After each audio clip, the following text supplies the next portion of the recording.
Welcome back, college baseball fans. I am joined by D1 Baseball Editor-in-Chief Aaron Fitt. Aaron, thank you so much for coming on the show. My pleasure, Monty. Good to see you, my friend.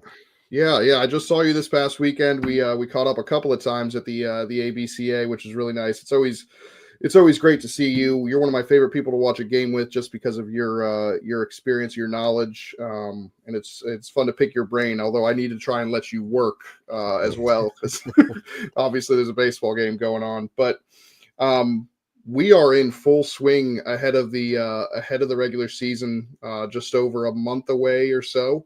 What are you most excited about heading into the 2025 season?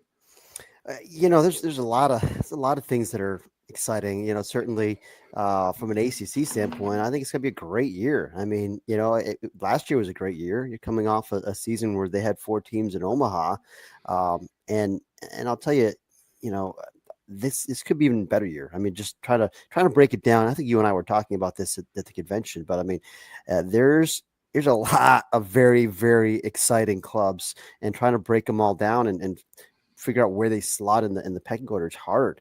I know our staff went round and round and round. We were debating the top 25, um, but it's not easy this year because there's a lot of quality, depth of quality, and then you throw in a Stanford and DeKalb. Obviously, that's the other big storyline for this season, is throwing in these two random West Coast teams into an East Coast conference.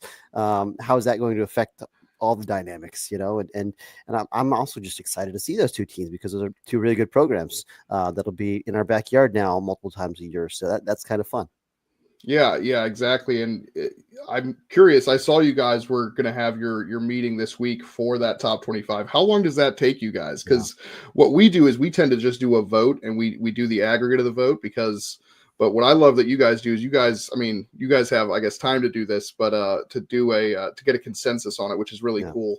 How long does that take though with a preseason poll? Because you got to start from scratch.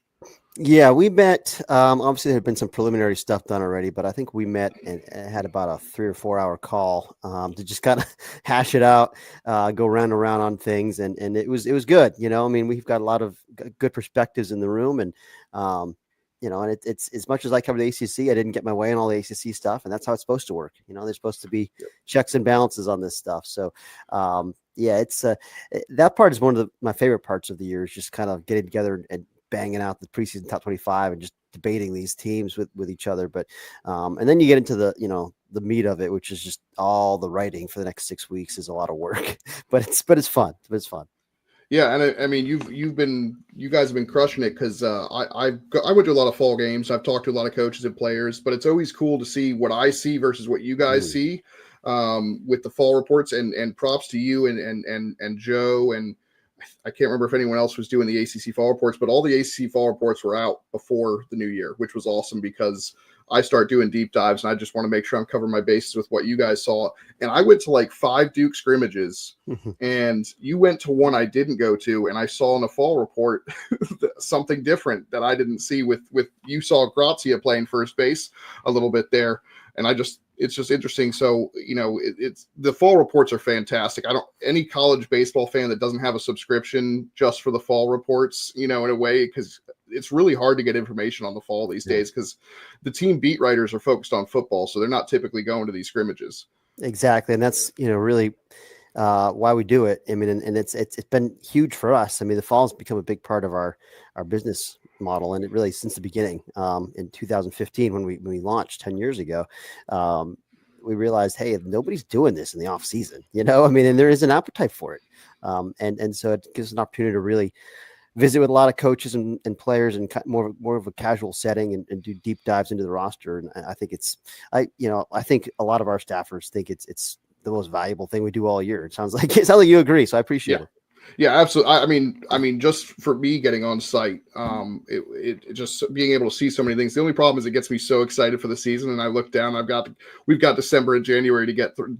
Most of November, January, December to get through, and I'm like, oh man, the season's so far away. But we talked about your rankings. I think I knew where you were going. Who was your number one Yeah. team that you were trying to argue for? I know you probably didn't get it, but Yeah. So, but I think by the time this airs, our rankings will be out. So, unsurprisingly, we do have Texas A&M number 1, and that was a consensus choice. Now I put in a word for UVA. That's I posted that the other day. I posted them as my number 1 team. I think there's an argument for it, but Texas A&M will be the consensus, I think. I think so. I mean, Virginia was the best team I saw all fall. I didn't see the Aggies. I think they're absolutely loaded, Monty. I mean, and I think you agree with me on that. But just they're just for my money, they were the best offensive team in the country just about last year. I mean, statistically, they were way up there in all the categories, but they're so deep. And even if you lose the few guys that they lost, I mean, and they did lose a few key pieces, but I mean, gosh, they're just incredibly deep in that lineup. And to get Jacob Ferentz back and Harrison Dinwiddie back as players who could have been lost to the draft, was enormous for them. And you've got superstar sophomores with Henry Ford and Eric Becker. And, I think Henry Godbout's underrated. I think Luke Hanson's underrated. Definitely underrated. Like that's a guy that, and that guy be hiding down there in the 8 or the 9 hole, and he's got to do some damage, man. Yep. Like that's exactly the kind of thing you look for. Chris Arroyo, you plug in now, they won't skip a beat for run production standpoint with some of the guys they lost. Casey Sauke's gone, and you stick Arroyo in there, you're golden. Obviously, you miss Griffo Farrell at short, but love Eric Becker. I think defensively he'll be just fine. I mean, maybe not quite elite to the level that O'Farrell was because he was a special, very, very, very special defender, but he'll be good. So, and then James Nunnally, I mean, the freshman that they can't stop raving about. You put him into that mix. I mean, they're going to be awesome offensively. And what I like is I think they're better on the mound than they have been in recent years, in part because now you've got an established ace coming back with Evan Blanco. Whereas last year, he had to kind of find himself as the season wore on, and he was their fighting all year long. And he grew into that role over the course of the season. So by the end, he was a legit, guy, but he wasn't really as much at the beginning. In fact, he wasn't even in the Friday role at the beginning of the season. Right. And now you've got, a good 1-2 punch with him and Jay Woolfolk, who's I think found his spot where he fits best is as a starting pitcher. He was great down the stretch last year. We do need to see him do it over a full season and see him kind of hold up under that workload. I think he can and will. I think the starter's arsenal, pitchability. I think there's a lot to like, and I expect a really big senior year from him. So it's a good 1-2 punch. You got Arroyo behind him, probably in the rotation. Plenty of other candidates. Bryson Moore, I think if he were a Sunday guy, would be great. Love the bullpen, with Matt Augustine leading it. So I think there's more depth on the mound. There's more experience and established guys. So I just think they're a balanced, complete club this year. Oh yeah, and I ran into Oak at the ABCA, and you should have seen him light up when I asked him about his lineup. He lit up and he's very excited about it. And I brought up Chris Arroyo specifically because I mean you saw what he did against Maryland. I mean just unbelievable talent. And when I got to interview him, luckily he was talking about how much he would watch Wyatt Langford at Florida, even though he was a PO. He would take he'd be doing batting practice or in the batting cages with Wyatt Langford all the time, just trying to like soak in what he had, even though he was a pitcher only at Florida. So how about that?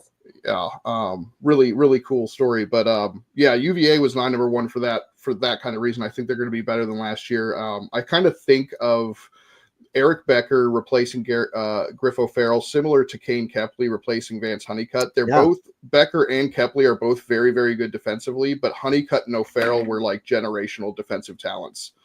I love how you put that. I think it's actually a great comparison as far as what we're talking about here. It's a very high replacement level, but it's not going to be the generational, I mean, right. Vance Honeycutt might be the best defensive player I've ever seen. And, I've seen a lot of good ones over the years. I mean, I remember talking to a lot of the area scouts over the last couple of years, for a lot of us thought, Jackie Bradley was the best defensive center fielder we'd seen in 20 years. And a lot of the scouts feel the same way until Vance came along and he kind of wrested that away. But I know Farrell is kind of like, not quite as spectacular at shortstop, but I mean, makes every single play. It's just locked down. It's like, Brandon Crawford, I was just thinking about the other day, played in the big leagues for a long time. And he was kind of like that at UCLA, where it was just like that lockdown guy. He could be flashy at times, but it's mostly just like the instincts, the hands, just like everything was just just top notch, just finely tuned. That's O'Farrell. Wouldn't shock me if he has a Crawford-like career where he plays 15 years as a everyday guy, or even if he becomes more of like just a defense first Adam Everett type. You're looking at a very valuable, I think, big league piece. So fun player to cover. Yeah, absolutely. And speaking of UNC, I think a lot of people might be underrating them a little bit because they lost their entire outfield and some big names, but they seem to have really gone into the D2 and D3 ranks and found some gems. I mean, Tyson Bass, the exit velocity numbers coming out of the fall, unbelievable. The numbers he put up at North Carolina Wesleyan, and then you've got obviously Luke Stevenson and Gavin Gallagher back. And then Hunter Stokely, who I think a lot of people forget about because he was out all last year. You've got some really fun, I think North Carolina should be a top 10 team. Yes. I don't know if a lot of people realize that, especially with the injuries they got coming back on the pitching staff. Yeah, we've got them number 6. So the second highest team in the ACC in our rankings. And so I'm with you. I think they're loaded. I mean, even with, again, it's weird you lose a Honeycutt and to think you could be just as good, but they could be. I mean, Caden Kepley's a stud, man. Like and I liked him as a freshman at Liberty. And I was like, he's a little short, scrappy guy, right? But like, yeah, he's short. He is scrappy, but he also drives the ball. I mean, he hit like 9 home runs at Liberty last year. That's a big ballpark. He is, very strong for a 5'8", maybe. I mean, and obviously he can really fly. He controls the strike zone. It's elite. Plate discipline, the walks and everything. Like scouts love the profile, actually, even though he's short, because he controls the strike zone so well and he plays such great defense in center field. So that's a great piece. Tyson Bass had a monster fall, as you mentioned, just a big physical, and athletic, runs better than you think. He could play center field if he had to. That's how athletic he is, even though he's a big guy. So love him in right, though. It's a great profile. Getting Stokely coming back now off injury. A couple years ago, I thought of him as the largest singles hitter in the country, maybe outside of Zach York out at Grand Canyon. But he has learned to drive the ball more. But the bottom line is he gives you tons of quality at bats, and he plays great defense at first, which is an underrated position to have a great defender, in my opinion. And so, yeah, that's another nice kind of addition, really, they didn't have last year. So, yeah, and then we're all around the infield with Madera and Gallagher and Vanderbrake. You got veteran guys there. Stevenson's the best catcher in the country. I think he will be this year, for my money, just about. So, yeah, and we know they're good in the mound. They're loaded. In fact, especially if Folger Boaz comes back as strong as we think. I love the DeCaro Boaz 1-2 punch. I love the piece of the bullpen with Mateus, obviously, as a proven, back end dude with real, swing and miss stuff. And other veteran guys like Kyle Percival and Jake Knapp coming off TJ. Olin Johnson's a nice piece. Aiden Houck's a nice piece. So there's power stuff, there's experience, there's pitchability. I could have argued for them to be higher than number 6 in our rankings. There's a glut of really good SEC teams kind of wedged in there, but wouldn't surprise me if this is one of the 3 or 4 best teams in the country. Yeah, I think again people just see what they lost and they don't realize what they've gained and what they still have there. But you got to see a ton of ACC teams in the fall. I know you're a national writer, but you're in ACC country. You don't need to leave the triangle at all if you didn't want to, with all the great baseball there. But were there any teams that you saw that really surprised you with how good they were in the fall? Let's see here. I would say, I guess I wasn't surprised, but I loved what I saw from Duke, and maybe I had a little more question mark about them coming off of, with the pieces that they lost. And they just, once again, just really reassured me. We have them number 11 in our rankings, another, highly regarded ACC club. But again, I just think they do a great job in the portal. They have their niche. They find those, obviously the Ivy League guys that they've done so well with this year. They brought in, Ben Rounds from Harvard and also Jake Berger, who could both be starters. Certainly Rounds will. Rounds is going to be probably that left fielder and a guy that can hit for average and power and sneaky runner even. Graduate guy who's got a lot of experience. That'll be a nice piece. And then, with Jake Hyde from Georgetown, another one of these academic schools that they get. as a grad transfer. Guy's put up a ton of numbers in his career at Georgetown. He's played in the Cape. I mean, he's done everything you want. He hits for power. He had a huge fall, another left-handed threat. So I feel like they kind of shored up the lineup, the things that they lost in the lineup. Sam Harris caught my eye. I think he caught your eye as well, as just an obvious breakout candidate. Like I can't miss it. He leaps off the field. He's just so physical, and had to wait his turn last year. They were just too old. They know, and that's it's in this day and age with all the portal guys coming in, it's hard to be young in college baseball. And a lot of times if you got a freshman like that who doesn't see the field, so often they just leave. Yep. And so especially a guy with talent like he's got, but he didn't. He waited his turn, and now he's going to get his turn, whether he plays corner outfield or DH or maybe first base. I don't know where exactly he's going to fit, but his bat will be in the lineup. And they're very left-handed offensively and on the mound, which is interesting. I think it's a strength overall to be so left-handed, but now and then that could be exploited. Because I mean, it could be an all-lefty four-man rotation with Healy and Kyle Johnson, of course, coming back. It sounds like they like the idea of starting James Talon this year, and he's been strong, coming healthy again, like he really wasn't all last spring. Yeah. Fastball's got more juice to it. And then you bring in another Ivy League transfer, Reed Easterly from Yale, as a potential starting piece. So there's four good lefties. And of course they got a ton of variety in the bullpen from both sides. So I think they're a complete balanced club. I like their team a lot. And they reassured me after what they lost that they're still going to be really good. Yeah, it's interesting you bring up the what they've got with the lefties, and it also drove me nuts because they got a freshman named Henry Zatkowski who's gonna throw a lot, and what drove me nuts, he's a lefty wearing that number 12, and that first scrimmage I was like, wait, what? And then I was like, right, it's not Santucci, he's right.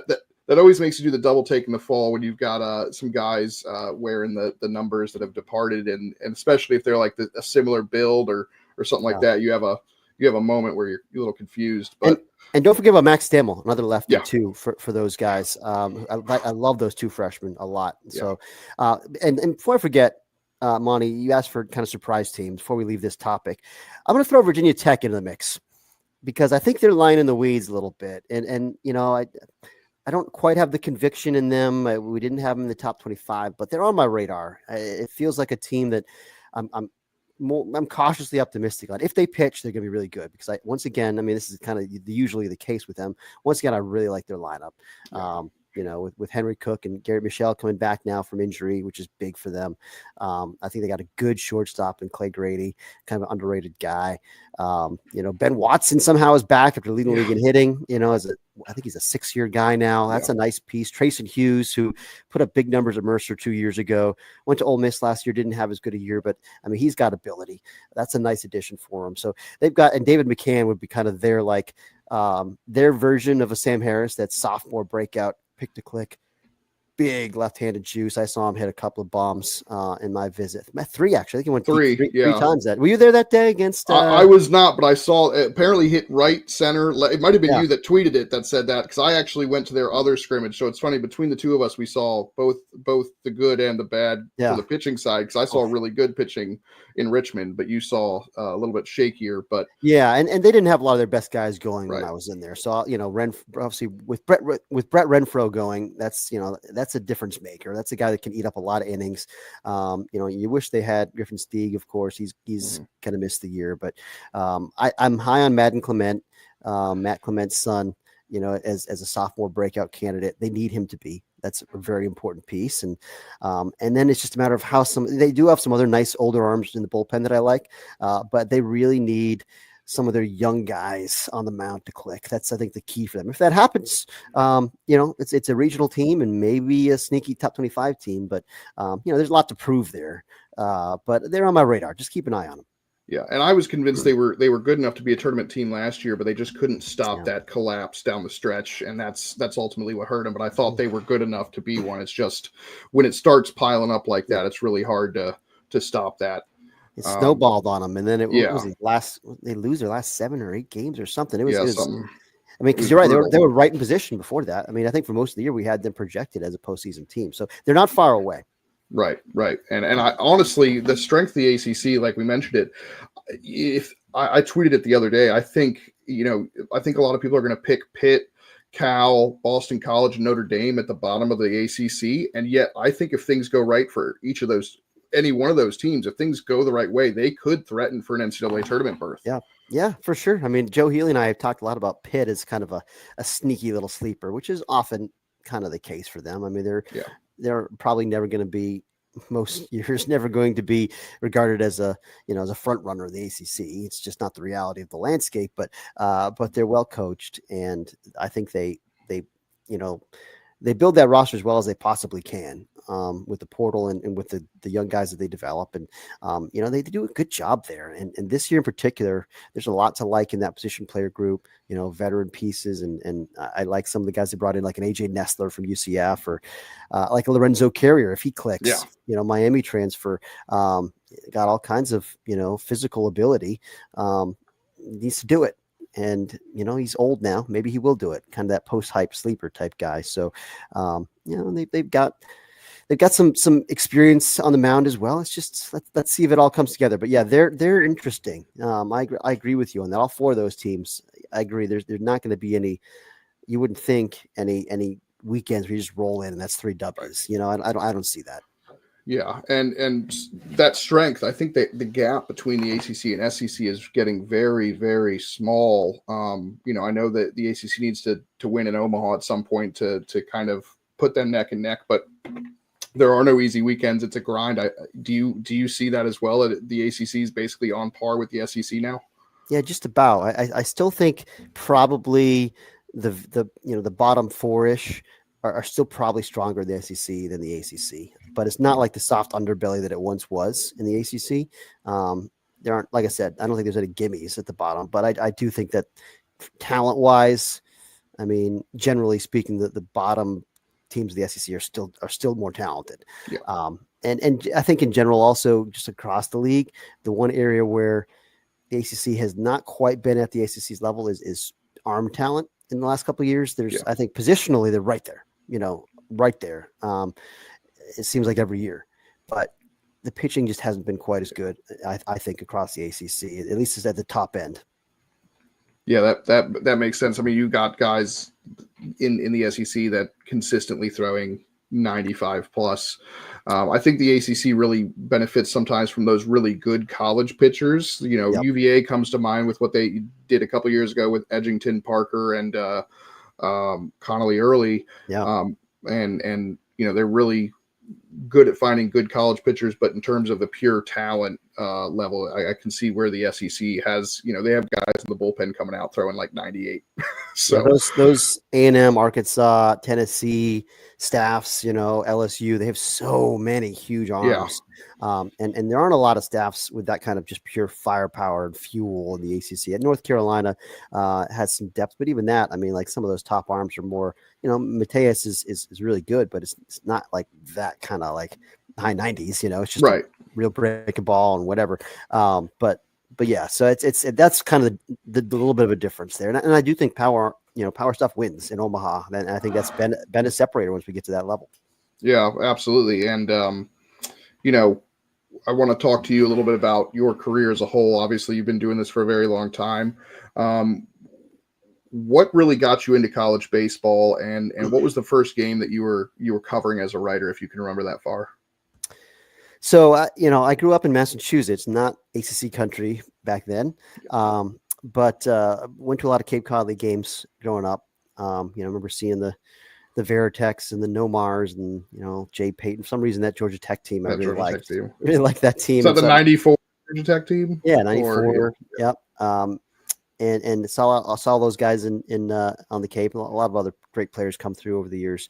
And so that was part of it. My dad and I would go on baseball road trips, and we usually do more minor league and major league stuff, but college was on the radar and I liked it, from a young age. And then I went to school at North Carolina, kind of following the Peter Gammons route, Massachusetts to UNC, mostly because I wanted to be Peter Gammons. That was a bit and the weather. I don't know if you've heard, they have much nicer weather usually. Yeah, usually. North Carolina, not necessarily today, this week, but yeah, it's and then in fact I started covering college baseball at North Carolina at the Daily Tar Heel. You asked me, like, the first game I covered was it was opening day of 2002 UNC and Seton Hall. And I went ahead and looked up the box score there. Somebody named Ron Brown had it's like a 3-run home run, I think. Was it a walk-off? I think it was a walk-off 3-run homer to win that game. But the great Sean Farrell went deep as well. You had some, Russ Adams was the first-round pick for that North Carolina team. He was in that game. So Jeremy Cleveland. It's interesting because before North Carolina really got going, they were good, but they couldn't get over the hump. They kept losing to South Carolina in super regionals. They didn't get to Omaha until, was that 06? So, that was the first game I covered, the first season I covered. My first year at Baseball America on the college beat was 05. And I remember the first story I wrote was in the season preview that year was a feature on Jacoby Ellsbury. Oh, wow. And then there was also for the season preview that year I wrote, what's next for Rice after, Townsend, Umber, and Neiman are gone? What's next? And so, and Rice, to Rice's credit, they hung around, were a relevant program for quite a while after that. But Anthony Rendon. Yeah. Absolutely. Yeah. Good years there with the Rendones and the Cole St. Clairs and Ryan Berries. And, they had some very good teams after the big three left. But yeah, that was kind of the peak. Yeah, my first credentialed game was only a couple of years ago. It was also a UNC game. It was North Carolina State, the walk-off sack bunt, which Darren Vaught was on the call for. Pretty awesome. The squeeze play. I'm a big fan of the squeeze play, so I will always remember that one just because you don't see too many walk-off squeeze bunts. So especially in ACC country. I mean, out west you see that kind of thing more often. But yeah, that's cool. Yeah. So, but yeah, no, another thing I wanted to talk to you about, I love your all fit team. That's one of my favorite things that you do. Cause I have like an all Monty team in my head. And mine can be kind of arbitrary. I just decide to like a guy and I can't tell you why, which is why I can't write an article about it because I would just say, I just like this guy. But I remember last year we interviewed Charlie Bielenson after, the Wake Duke series in early March. And I turned to you after we interviewed him. I was like, man, that kid's awesome. You're like, oh yeah, he's going to be the captain of my all fit team. And sure enough, he was. Is there any early contenders for the all fit team already? Or is it pretty much wide open? It's a good question. Let me quick aside about Charlie Bielenson. This is a random story. I have no problem with that. after Omaha, and I love Charlie. One of my all-time favorites. We did our 10-year anniversary stuff this week, and I listed him among my 3 favorite players of the last decade, which was an impossible list to narrow down. Sal Frelick, though, also on that list from Boston College. Nice. But right after Omaha this year, my wife and I went on vacation. As far as we could possibly go, we went to a place called Aitutaki in the Cook Islands, and this is a hard place to get. And you got to fly LAX to Tahiti, to Rarotonga, to Aitutaki. Like that's how you got to get to this place. It's out there, man. Okay. And first night, walking to dinner, and this guy says, "Hey, are you Aaron Fitt?" And I'm like, "What?" And it's Charlie Bielenson's parents are sitting in this tiny little resort on the island of Aitutaki on the other side of the world. And the very next day was the all fit team, and Charlie on the cover was scheduled. Right. So just totally random. But turns out his mom is from New Zealand, and this island is mostly Kiwis go on vacation there. And so I guess that's maybe how they found out about it. But just wild. One of those all time like small world moments. But he was a delight. He was an absolute really fun player to cover. I mean, this year, I mean, I think Kepley would be the first name that comes to mind because he's short, which is always helpful, for the all fit team for sure. Yeah. I mean, Jamie Arnold might be too good for the all fit team, but sometimes it's just guys that are just too awesome and too much fun to watch that wind up. I mean, what he's done with that changeup, or whatever that pitch is, it looks like almost like a split, but it looks really good. Yeah, that's what I hear. And I didn't see Florida State this fall, but our guys did. And it's he's going to be, I mean, for my money, he's the number 1 pick in the draft next year. As a Nationals fan, that's what I'm pushing for. Yeah. So. And I think our official list, we might have a bat or 2 ahead of him, but that's my vote right there. I think he's really, really good. But yeah, I mean, those 2 come to mind, just kind of thinking around the league real quick. I'm excited to see Stanford, by the way. There's some really talented guys on that team. But obviously like Rentaro seems like it's a player that I'm really looking forward to seeing. It's a special guy. We've got a big narrative podcast on him coming out that Darren Vaught put together, multiple episodes. Really good listen. UVA, I mean, has probably a bunch of candidates for this. Woolfolk would be, I think Woolfolk was on there last year. That would be an obvious candidate. I do enjoy Jacob Ferentz's work. His story is cool. As the Division III transfer, became like an All-American type guy. I mentioned like the Luke Hansen. I like the cut of his jib. He's got good hair. That helps. Clay Grady, I mentioned at Virginia Tech, like just kind of your little grinder type. So those are the type of players. Oh, Antonio Morales, Wake Forest. Oh yeah, he's like 5'6", man, and he's fun. It controls the strike zone and runs a little bit, a lot actually, and I think the defense come a long way. That's a piece that that was like a Corey Muscara special on the recruiting trail. He just thought this guy would help him out and kind of sold Walt on him. And now he's going to get a chance as a sophomore. I think he's a fun player. They're going to be fun. I think they're going to be potentially better than they were last year, even though they don't have those 3 top 10 picks that are gone.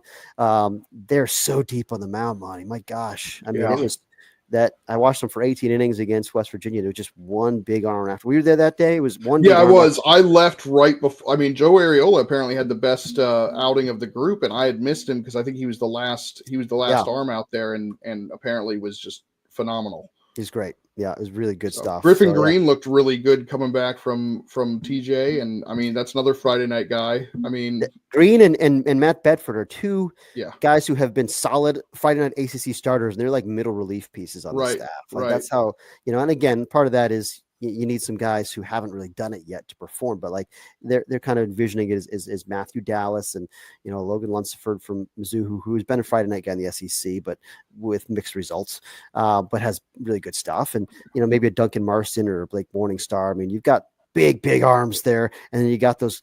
I mean, Bedford out of the bullpen is filthy, and Green with that slider, like that's a really good weapon for him. And you throw into like a Luke Schmolke, who's like maybe the 18th guy on the pitching staff, and it's like, hey, this guy's like he can spin that breaking ball, that high slot, like different look.